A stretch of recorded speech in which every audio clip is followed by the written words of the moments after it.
Well, Chuck, I tell you, here at the pump, what we're hearing from analysts is it is highly unlikely that those prices will climb that fast. We're told he will answer to those serious charges, 3 counts of capital murder and 2 counts of assault. More drivers and passengers are strapping themselves in. It's the difference between a teaspoon size of blood and a coffee cup. So do you think I can handle it? You can do it. All right, you can let's do it. see. Okay. Unbelievable. Excuse me, I got to go get my car back.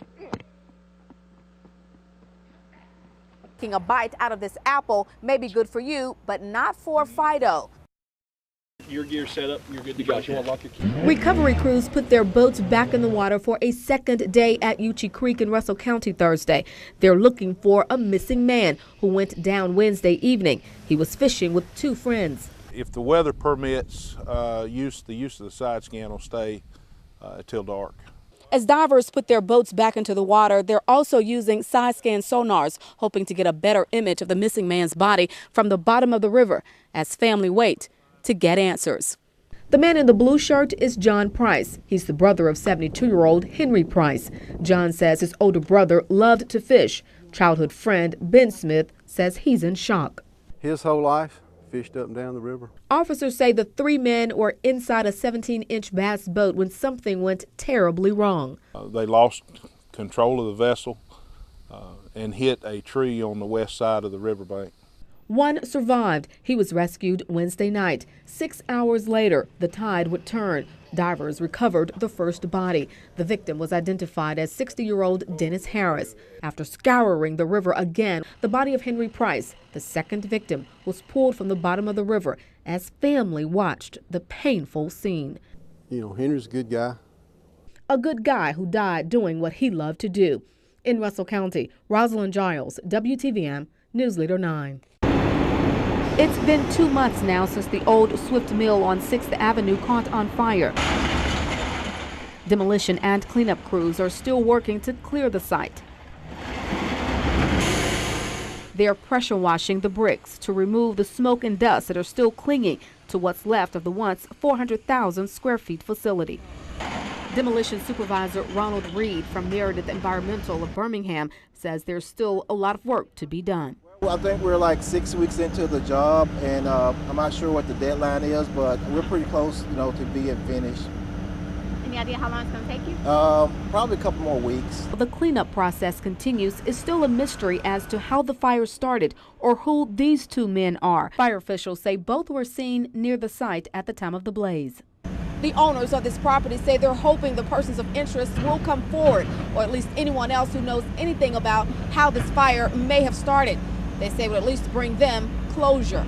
In Columbus, Roslyn Giles, WTVM, News Leader 9. May 2011, the Russell County Sheriff's Department received a complaint about a potential case involving a student and this teacher, Abby Bundrick.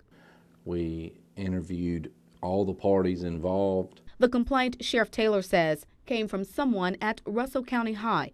That's where the student attended school, and Bundrick worked as a non-certified English teacher and cheerleading coach. Allegations of inappropriate relationship between a student and a teacher. Russell County School Superintendent Mike Green says Bundrick has been placed on paid leave for the past 4 months. Concerns about some actions that she may have taken last year or something that she may have done with us outside of school, and so that's why we placed her on leave.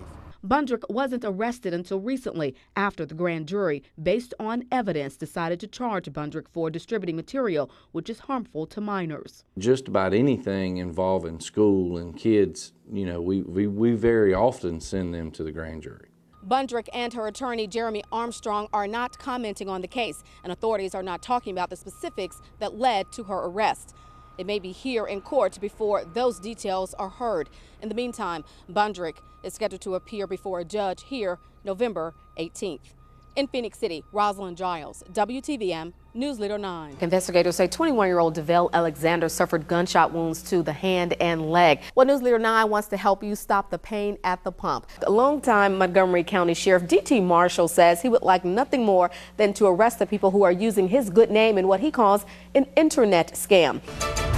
Good afternoon, everyone. Welcome to News Leader 9 at noon. I'm Roslyn Giles in for Cheryl Renee. Thanks for joining us. We start with some sad news to report this afternoon. TMZ is reporting Donna Summer died just a few hours ago after a battle with cancer. Summer was 63 years old. She was also a 5-time Grammy winner who shot to stardom in the 1970s with hits like Last Dance, Hot Stuff, and Bad Girls. She, of course, will always be remembered. Well, some fantastic news this afternoon for all you job seekers out there. The Peach State's unemployment rate has dropped for the 9th month in a row. Georgia's April jobless rate of 8.9% also marks the first time in more than 3 years the rate has dropped below 9%. This time last year, the state's unemployment rate was close to 10%. Well, within the hour, police say a gunman who barricaded himself inside a landmark restaurant in Savannah's historic downtown surrendered. Savannah police say the man was taken into custody without incident after a SWAT team entered the upscale Old Pink House restaurant. The standoff that began around 8 a.m. shut down streets, squares, and tourist spots for more than 3 hours. There were no hostages and no reports of injuries. Well, folks opposing Alabama's immigration law gathered outside the state house last night. They were praying Governor Robert Bentley will listen and not sign the immigration revisions. They wanted it repealed. Earlier yesterday, 7 demonstrators protesting the law were arrested for trying to block the entrances to both chambers. Well, that Georgia graduate student fighting a rare flesh-eating bacterial infection has seen the severe damage to her hands and is accepting it without tears. 24-year-old Amy Copeland remains in critical condition at Augusta Hospital more than 2 weeks after she fell onto some rocks in a creek. She doesn't know yet that doctors had to amputate most of her left leg. They expect to amputate her fingers as well. Her father says Amy has looked at her hands and asked about the damage. She is amazing. After initially saying she probably wouldn't survive, doctors are now optimistic she will recover. That is good news. Army leaders are launching a sweeping independent review of how the service evaluates soldiers with possible post-traumatic stress disorder. This announcement comes following recent complaints that some PTSD diagnoses were improperly overturned. The Army said it would review the diagnosis at all of its medical facilities going back to October 2001. Well, 2-time national championship winner Nick Saban will be in town today. Approximately 400 soldiers are expected to give Alabama's head football coach a hearty welcome. Some graduating troops and soldiers from the Wounded Warriors Battalion will cheer Saban on as he enters the National Infantry Museum around 4:30 this afternoon. Saban will make a few comments as some of the soldiers prepare to deploy to Afghanistan.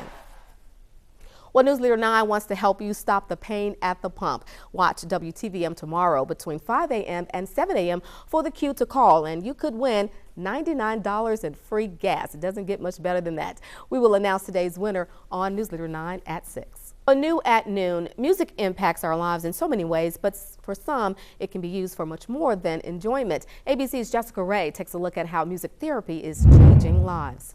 Music is our tool. Yes, and a wonderful tool at that. Well, if you missed out on South Georgia's moment of fame on American Idol, no worries. We'll show more of it to you just ahead.